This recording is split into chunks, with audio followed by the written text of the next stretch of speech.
Hello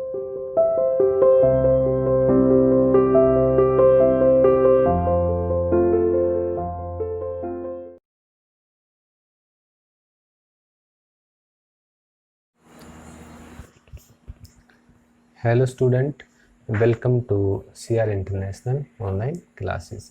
देखो बेटा, हमारा जो चैप्टर चल रहा था कि नियोजन एंड सतत पोषणीय विकास भारत के संदर्भ में, उसमें हमने जैसे टारगेट एरिया प्लानिंग के बारे में पढ़ा था कि उसमें जैसे ये आया था कि भाई सूखा पर्वत क्षेत्र या भाई आपका हिली एरिया डेवलपमेंट, कि ऐसे क्षेत्र जिनमें विकास के लिए ज़्यादा डेवलपमेंट की आवश्यकता है, कि जो विकास में पीछे रह गए हैं उनके लिए प्लानिंग बनाकर उन क्षेत्र में विकास है वो किया जाए। अब उसमें नेक्स्ट टॉपिक आता है आपका जनजातीय यानी ट्राइबल डेवलपमेंट, जनजातीय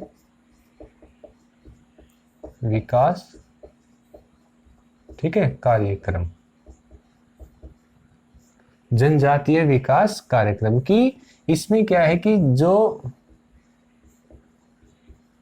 अब जनजातियां किनको कहते हैं? जनजातियां उन लोगों को कहा जाता है जो जंगलों में रहती हैं और जंगलों में प्राकृतिक जो रिसोर्सेज हैं, संसाधन हैं, उनका इस्तेमाल करते हुए अपना जीवन निर्वाह है वो करती हैं। यानी वो प्रकृति के दिए गए जो पदार्थ होते हैं उन्हीं को इस्तेमाल करते हैं और अपना जीवन का जो निर्वाह है वो करते हैं। अब इसमें आता है कि ट्राइबल डेवलपमेंट यानी जनजातीय विकास कार्यक्रम, कि इसमें क्या है कि विकास के ये कार्यक्रम उन जिलों के लिए तैयार किए गए थे। यानी ये विकास के जो कार्यक्रम है उन जिलों के लिए, यही हम कहें कि उन राज्यों के लिए तैयार किए गए थे जिनकी आधी या उससे अधिक जनसंख्या जनजातीय है। कि विकास के कार्यक्रम उन जिलों के लिए या उन राज्यों के लिए तैयार किए गए थे जिनकी आधी से अधिक जनसंख्या जनजातीय है, यानी जो जंगलों में निवास करती है। ये MP मतलब मध्य प्रदेश, ठीक है, छत्तीसगढ़, उड़ीसा, महाराष्ट्र, गुजरात, आंध्र प्रदेश, झारखंड और राजस्थान के कुछ गिने चुने क्षेत्रों में लागू किए गए थे। यानी ये जो प्रोग्राम है कि जनजातीय विकास कार्यक्रम, जैसे राज्यों के नाम दिए गए हैं मध्य प्रदेश, झारखंड, उड़ीसा, छत्तीसगढ़ और राजस्थान के कुछ गिने चुने क्षेत्रों में ये प्रोग्राम है वो लागू किया गया था। जनजातीय विकास कार्यक्रम की प्रमुख विशेषता। अब जो जनजातीय विकास कार्यक्रम था इसकी जो प्रमुख विशेषताएं हैं वो निम्नलिखित है कि इसकी क्या कैरेक्टरिस्टिक्स थी, इसकी क्या विशेषताएं थी। कि ये कार्यक्रम समाज के सबसे कमजोर वर्ग के लोगों के उत्थान के लिए बनाए गए थे। कि ये जो कार्यक्रम है जनजातीय विकास कार्यक्रम, ये जो समाज के यानी सोसाइटी के जो सबसे कमजोर वर्ग था यानी सबसे जो वीक वर्ग था उसके उत्थान के लिए, उसका भी विकास हो जाए, वो भी प्रोग्रेस कर जाए, उसके लिए कार्यक्रम है वो बनाए गए थे। ये कार्यक्रम आम आदमी को शीघ्र लाभ देने के उद्देश्य से बनाए गए थे। ये जो कार्यक्रम है ये आम आदमी को नहीं, एक नॉर्मल आदमी को शीघ्र लाभ यानी जल्दी से उसको बेनिफिट हो, शीघ्र लाभ पहुंचाने के उद्देश्य से ये प्रोग्राम है वो बनाए गए थे। ये कार्यक्रम चुने गए क्षेत्रों की विशेष समस्याओं को, अब जो ये राज्य जैसे चुने गए मध्य प्रदेश, झारखंड, छत्तीसगढ़, उड़ीसा, बिहार, ठीक है, सॉरी बिहार नहीं, राजस्थान, महाराष्ट्र, इनके गिने चुने गए क्षेत्रों की जो विशेष समस्याएं थी, उनकी जो पर्टिकुलर प्रॉब्लम्स थी उनको सॉर्ट आउट करने के लिए, उन समस्याओं को सुलझाने के लिए बनाए गए थे। कि भाई चुने गए क्षेत्रों की जो कुछ विशेष समस्याएं थी उन विशेष समस्याओं को जल्दी से सॉर्ट आउट किया जाए या उनको जल्दी से सुलझाने के लिए ये प्रोग्राम है बनाए गए थे। अब इन चुने गए क्षेत्रों में प्रमुख समस्याएं थी बंधुआ मजदूरी, ठीक है, स्थानांतरी कृषि यानी शिफ्टिंग कल्टीवेशंस तथा भूमि का हस्तांतरण यानी लैंड हस्तांतरण यानी एक को देना फिर उसे दूसरे को देना, ट्रांसफर करना, लैंड ट्रांसफर्स इत्यादि। इनके अतिरिक्त सड़कों, ऋण, वानिकी, पर्यावरण और विपणन से जुड़ी समस्याओं को, कि सड़कों, वानिकी और पर्यावरण से और विपणन से जुड़ी समस्याओं को भी इन कार्यक्रमों में शामिल किया गया। कि स्थानांतरित कृषि, बंधुआ मजदूरी और भूमि हस्तांतरण के अलावा ऋण, वानिकी और पर्यावरण और विपणन से जुड़ी जो समस्याएं थी इन समस्याओं को भी इस कार्यक्रम में है, यानी जनजातीय विकास कार्यक्रमों में शामिल है वो किया गया। इन कार्यक्रमों को चलाने के लिए ज्यादातर अनुदान, यानी इस कार्यक्रम जनजातीय विकास कार्यक्रम को चलाने के लिए ज्यादातर जो डोनेशन आता था, किसी भी कार्यक्रम को आप आगे प्रोग्रेस करते हैं या आगे उसको फॉरवर्ड करते हैं तो उसको चलाने के लिए आपको रुपयों की जरूरत होती है।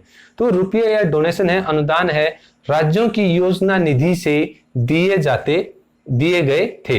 यानी राज्यों की जो योजना निधि है उससे इन विकास कार्यक्रमों को अनुदान या डोनेशन है वो दिया गया था। कुछ अनुदान केंद्र से भी प्राप्त होता था और जो कुछ डोनेशन है वो सेंटर से भी इनको प्राप्त होता था इन कार्यक्रमों को चलाने के लिए। इन कार्यक्रमों के कुछ जनजातीय और दीर्घावधि, यानी इन कार्यक्रमों के कुछ ट्राइबल एंड लॉन्ग टर्म उद्देश्य भी निर्धारित किए गए थे। यानी इनके कुछ जनजातीय और दीर्घावधि यानी ट्राइबल एंड लॉन्ग टर्म जो एम्स हैं वो भी फिक्स किए गए थे। वे थे, यानी वो एम्स क्या थे, जनजातीय यानी ट्राइबल्स और अन्य लोगों के विकास यानी अदर पीपल्स डेवलपमेंट के स्तरों, यानी कि लेवल के अंतर को कम करना, कि जनजातीय और दूसरे लोगों के विकास का जो लेवल है, यानी उनके जनजातीय और दूसरे लोगों के विकास के बीच का जो अंतर है उस अंतर को कम करना तथा जनजातीय समूहों के जीवन की गुणवत्ता में सुधार लाना। और जो जनजातीय समूह हैं उनके जीवन की जो क्वालिटी है, गुणवत्ता है, उसमें कैसे इंप्रूवमेंट लाया जाए, ये भी इनके विशेषताएं इस कार्यक्रम की थी। तो कि ट्राइबल डेवलपमेंट जो प्रोग्राम है इसकी ये विशेषताएं थी कि सामान्य लोगों के और जनजातीय लोगों के विकास के बीच का जो अंतर है यानी जो गैप है उसको कैसे कम किया जाए, क्योंकि जो जनजातियां हैं वो विकास की दौड़ में काफी पीछे रह गई थी और जो अदर्स पीपल्स थे वो विकास की रेस में थोड़ा सा आगे निकल गए थे। तो उनके बीच का जो गैप है उस गैप को खत्म करना भी इन यानी ट्राइबल डेवलपमेंट प्रोग्राम की एक अहम कैरेक्टरिस्टिक्स थी। अब देखो इसमें हम एक केस स्टडी के बारे में अध्ययन करते हैं, यानी भारमोर केस स्टडी, जो हिमाचल प्रदेश में की एक डिस्ट्रिक्ट है भारमोर की, वहां का केस स्टडी है, उसकी स्टडी करेंगे अब हम इसमें।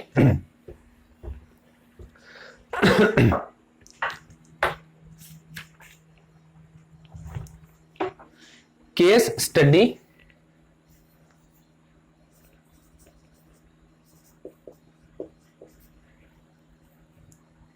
ट्राइबल डेवलपमेंट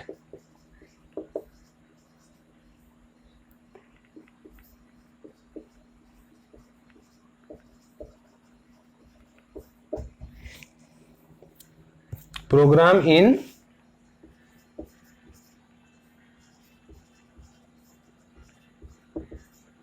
भारमोर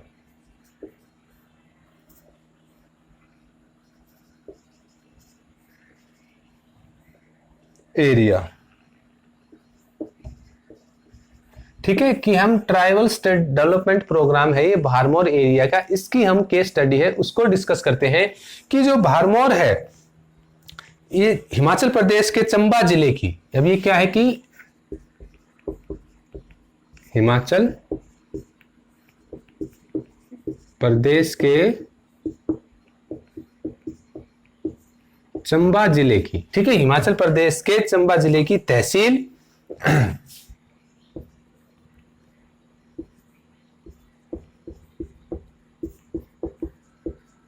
गद्दी आदिवासियों का निवास क्षेत्र है।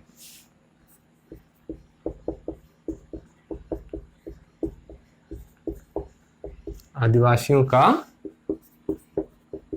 निवास क्षेत्र है।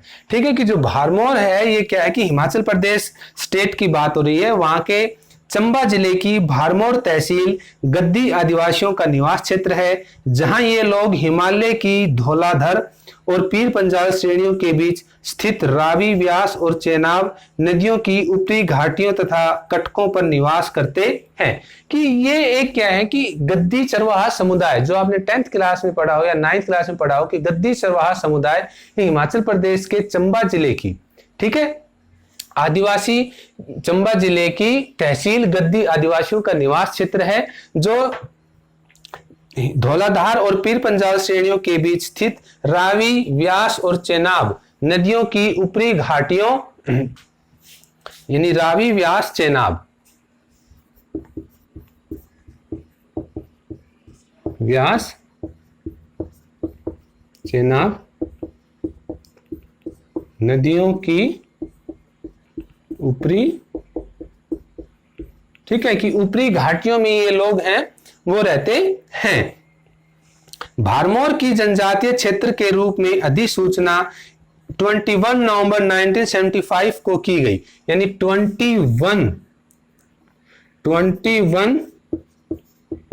नवंबर 1975 को भरमौर की है वो सूचना, एक अधिसूचना है वो की गई थी। इस समुदाय ने हिमालय क्षेत्र में अपनी अलग पहचान बनाई है, क्योंकि ये मूलतः ऋतु प्रवासी और गदियाली बोली की में बात करते हैं, कि इसने है कि इस क्षेत्र में अपनी एक विशेष पहचान है बनाई है, क्योंकि ये ऋतुओं के अनुसार प्रवास है वो करते हैं। ठीक है, उसके बाद आता है गद्दी शब्द की व्युत्पत्ति गदेरा शब्द से हुई है। अब जो गद्दी शब्द है,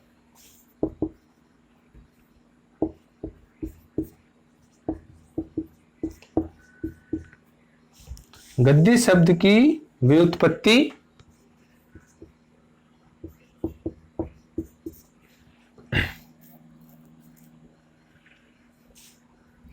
गद्दी शब्द की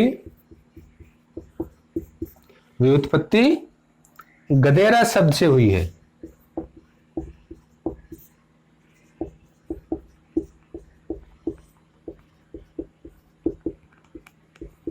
ठीक है, कि गद्दी शब्द की जो उत्पत्ति है वो गदेरा शब्द से हुई है, जिसका हिमाचली भाषा में अर्थ है पहाड़ी क्षेत्र, यानी जिसका हिमाचली भाषा में अर्थ है पहाड़ी। अगर हम हिमाचली भाषा की बात करते हैं तो हिमाचली भाषा में इस शब्द का अर्थ होता है पहाड़ी क्षेत्र। ठीक है, गद्दी एक लाक्षणिक शब्द है जिसके अंतर्गत भिन्न भिन्न सामाजिक स्तरों की अनेक जनजातियां सम्मिलित होती हैं, जैसे ब्राह्मण, राजपूत, शिलाकार, लोहार व अन्य पिछड़ी जातियां। लेकिन हिमाचल प्रदेश में गद्दी शब्द का प्रयोग स्पष्ट रूप से ब्राह्मणों व राजपूतों के लिए किया जाता है। अब इसमें गद्दी शब्द का जो हिमाचल प्रदेश में इस्तेमाल किया जाता है वो राजपूतों और ब्राह्मणों के लिए इस शब्द का इस्तेमाल है वो हिमाचल प्रदेश में किया जाता है। अब नेक्स्ट आता है कि हिमाचल प्रदेश, इसकी गद्दी भरमौर डिस्ट्रिक्ट है उसके लैटिट्यूड एंड लॉन्गिट्यूड, कि भरमौर जो है उसके 32 डिग्री 11 मिनट, ठीक है, उत्तर से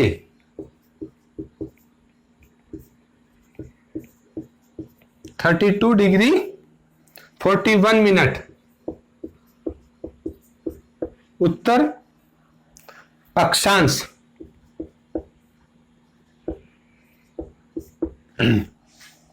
तथा 76 डिग्री 22 मिनट पूर्व से 76 डिग्री 53 मिनट पूर्व देशांतरों के बीच स्थित है।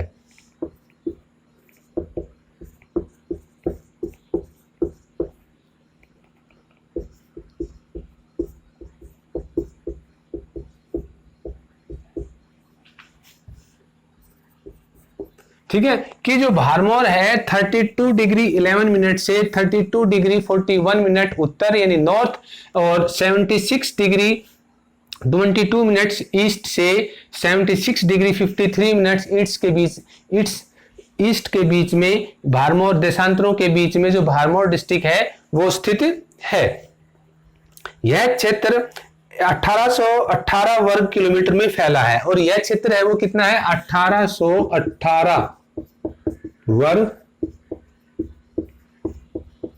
किलोमीटर। जो भरमौर डिस्ट्रिक्ट का जो एरिया है वो 1818 वर्ग किलोमीटर है वो इसका एरिया है। अब देखो ये ईस्ट और नॉर्थ के बारे में, ये 0 डिग्री तो ये तो लैटिट्यूड चलते हैं, ठीक है, और ये आपके क्या है कि लॉन्गिट्यूड, देशांतर रेखाएं, तो भारमोर है उसकी बात हो रही है कि भारमोर है वो कितना है कि 32 डिग्री, तो ये 0 डिग्री इक्वेटर मान लेते हैं हम, तो 32 डिग्री की मान ले, 32 डिग्री की, ठीक है। ये तो होगा ईस्ट, क्योंकि इंडिया है वो नॉर्दर्न हेमिस्फीयर में सिचुएटेड है, ठीक है। 32 डिग्री 11 मिनट्स उत्तर से, 32 डिग्री 41 मिनट्स उत्तरी अक्षांश, ठीक है। और 76 डिग्री यानी ये 0 डिग्री है, इससे 76 1 2 3 180 लाइन इधर तक जाती है कि 76 की जो लाइन आएगी, ठीक है, क्योंकि इंडिया कितना है 68 से स्टार्ट होता है, तो 68 गुजरात के, तो उसके बाद जो 76 की जो लाइन आएगी 76 डिग्री 22 मिनट्स पूर्व से 76 डिग्री 53 मिनट्स, यानी 76 डिग्री 53 मिनट्स पूर्व देशांतरों के बीच जो भारत है वो स्थित है, और इनका जो टोटल एरिया आता है वो 1818 वर्ग किलोमीटर है। लघु हिमालय में स्थित गद्दी जनजाति का निवास क्षेत्र समुद्र तल से 1500 से 300 मीटर ऊंचा है। अब इसका निवास स्थल है वो कितना है कि 1500 से 3700 मीटर ऊंचा है। किससे है ये? समुद्र तल से, ठीक है, कि इनका जो निवास क्षेत्र है वो समुद्र तल से 1500 से लेकर 3700 मीटर की ऊंचाई पर है। ये गद्दी हिमाचल प्रदेश में है वो स्थित है। इस क्षेत्र में रावी और इसकी सहायक नदियां बुढ़ील और तुंडेन बहती हैं। ये गहरे महाखंडों का निर्माण करती हैं।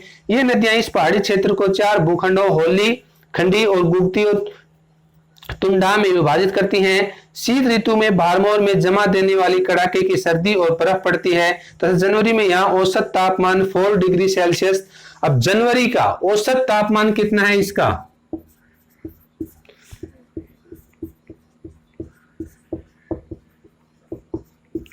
4 डिग्री सेल्सियस है। तो 4 डिग्री सेल्सियस क्या है कि औसत टेम्परेचर है इन जनवरी, ठीक है। और जुलाई का जो टेम्परेचर है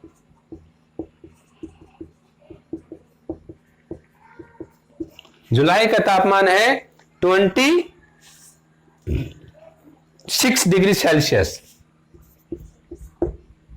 ठीक है। तो सर्दियों में जनवरी का जो टेम्परेचर है एवरेज टेम्परेचर 4 डिग्री सेल्सियस, तो सर्दियों में यहां पर है वो क्या है कि कड़ाके की ठंड पड़ती है। और गर्मियों को यानी जुलाई का औसत एवरेज टेम्परेचर है 26 डिग्री सेल्सियस। तो गर्मियों में भी टेम्परेचर है वो ज्यादा ऊपर है वो नहीं जा पाता। रीजन क्योंकि यह समुद्र तल से 3700 यानी 1500 से 3700 मीटर की ऊंचाई के ऊपर स्थित है।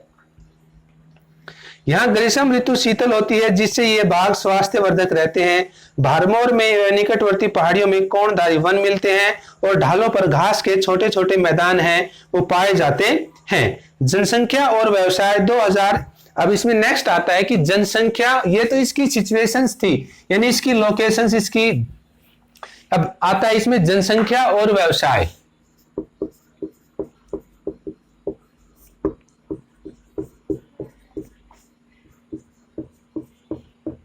कि यहाँ की जनसंख्या कितनी है और वह क्या व्यवसाय है वो अपनाती है। यानी 2001 में भारत की जनगणना के अनुसार भारमेर उपमंडल की जनसंख्या 32,246 थी, यानी 32,246। ये 2001 में इसकी पॉपुलेशन है किसकी? भारमेर की, अर्थात 20 व्यक्ति प्रति वर्ग किलोमीटर। और इसका हमने डेंसिटी निकाली तो डेंसिटी आई इसकी 20 व्यक्ति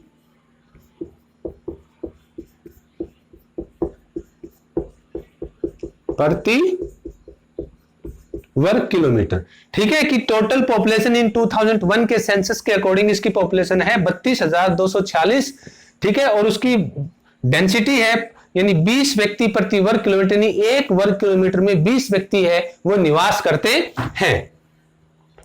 इस जनजातीय क्षेत्र की जलवायु कठोर, आधारभूत संसाधन कम और पर्यावरण भंगुर है। हर कारकों की वजह से भारमोर आर्थिक व सामाजिक रूप से हिमाचल प्रदेश के सबसे पिछड़े इलाकों में से एक है। अब ये हर रीजन्स के तौर पे यानी आर्थिक और सामाजिक तरीके से क्या है कि हिमाचल प्रदेश के जो सबसे पिछड़े इलाके हैं यानी जो जिनका विकास नहीं हो पाया है ये उन क्षेत्रों में है वो काउंट होता है। यानी भारमोर डिस्ट्रिक्ट ऐतिहासिक तौर पर गद्दी जनजाति देश की मुख्य धारा से अलग थलग रही है, जिसमें इसका सामाजिक आर्थिक विकास न के बराबर रहा। ऊंचे पर्वतीय ढालों पर कृषि भूमि की कमी तथा छोटे अनुकूल मौसम के कारण कृषि व्यवसाय की संभावनाएं सीमित हो जाती हैं। अब क्या है कि ऊंचे पहाड़ी क्षेत्रों पर अभी क्या है कि जैसे हमने पढ़ा कि 1500 से 3700 मीटर समुद्र तल से ऊंचाई के ऊपर स्थित है, कि ऊंचे पहाड़ी क्षेत्रों पर स्थित होने के कारण यहाँ पर जो कृषि क्षेत्र है उसकी कमी है। प्लस यहाँ पर क्या है कि सर्दियों में यहाँ पर कड़ाके की ठंड पड़ती है और गर्मियों में भी जो टेम्परेचर है वो 26 डिग्री सेल्सियस के आसपास रहता है।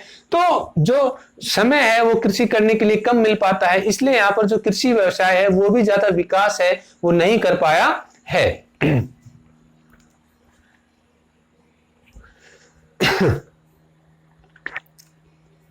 अतः पर्यावरणीय दशाओं से अनुकूल करते हुए ये आदिवासी पुराने जमाने से चलवासी पशुचारकों के रूप में गाय, चवर, गाय, भैंस, भेड़ व बकरी इत्यादि चराते आए हैं। उम्दा चारागाहों की तलाश में ये पशुपालक एक स्थान से दूसरे स्थान पर पशुओं के साथ भ्रमण करते रहते हैं। कि जैसा आपने 9th क्लास में पढ़ा होगा कि गद्दी चरवाहा समुदाय कि इन लोगों के पास कृषि की जो पॉसिबिलिटीज है, विकास की संभावनाएं हैं वो भी सीमित हैं।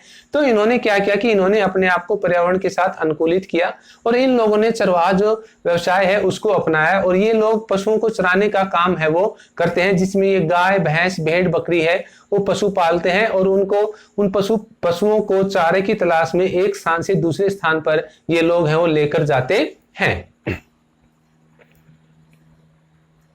कुछ गद्दी निचली व अनुकूल ढलानों पर सीढ़ी नुमा छोटे छोटे खेतों में धान और साग सब्जियां उगाते हैं। कुछ अन्य लोग वनों में लकड़ी काटने व घरों में साल दुसाले बुनने का व्यवसाय करते हैं।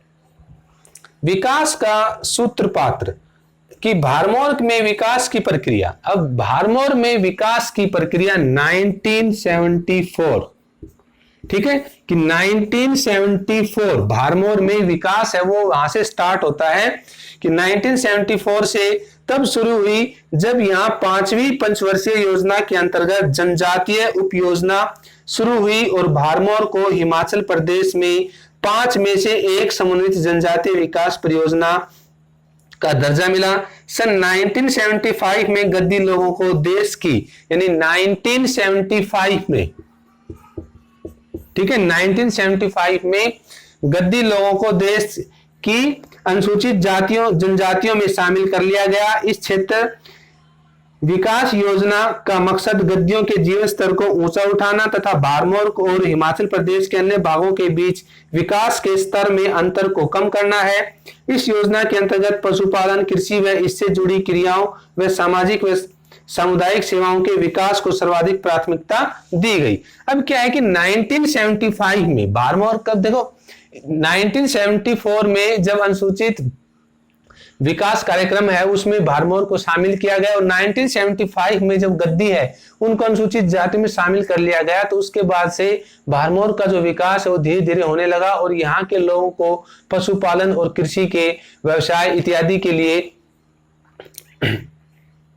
जुड़ी क्रियाओं व सामाजिक व सामुदायिक सेवाओं के विकास को सर्वाधिक प्राथमिकता दी गई। परिणाम स्वरूप भारमौर क्षेत्र में ढांचागत विकास हुआ, जिसके अंतर्गत स्कूल बने, सड़कें बनी, स्वास्थ्य व पेयजल सुविधाओं का विस्तार हुआ, गांव में बिजली पहुंची, बैंकों व सरकारी समितियों को ऋण मिलने लगे। कि उसके बाद क्या है कि भारमौर में ढांचागत विकास हुआ, वहां पर स्कूल बनाए गए, सड़कें बनाई गई, बिजली वहां पर पहुंची और वहां के लोगों को सहकारी समितियों के थ्रू ऋण है वो भी मिलने लगा, जिससे वो अपने खेती के कार्य को आगे बढ़ा सके या खेती के कार्य को सही तरीके से कर सके। इस अवसंरचनात्मक विकास का सबसे ज्यादा लाभ होली और खड़ी क्षेत्रों में रावी नदी के साथ बसे गांवों को हुआ। इसके विपरीत टुंडा और कुगती क्षेत्र अत्यधिक ऊंचाई के कारण अगम्य हैं। इन दोनों क्षेत्रों के दूर दराज के गांव आज भी विकास की बाट देख रहे हैं। कि अब क्या है कि टुंडा और कुगती,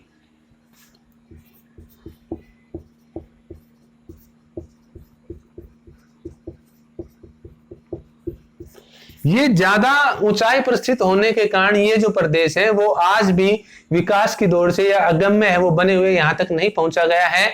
और ये भी अपने मूलभूत विकास का इंतजार है वो कर रहे हैं।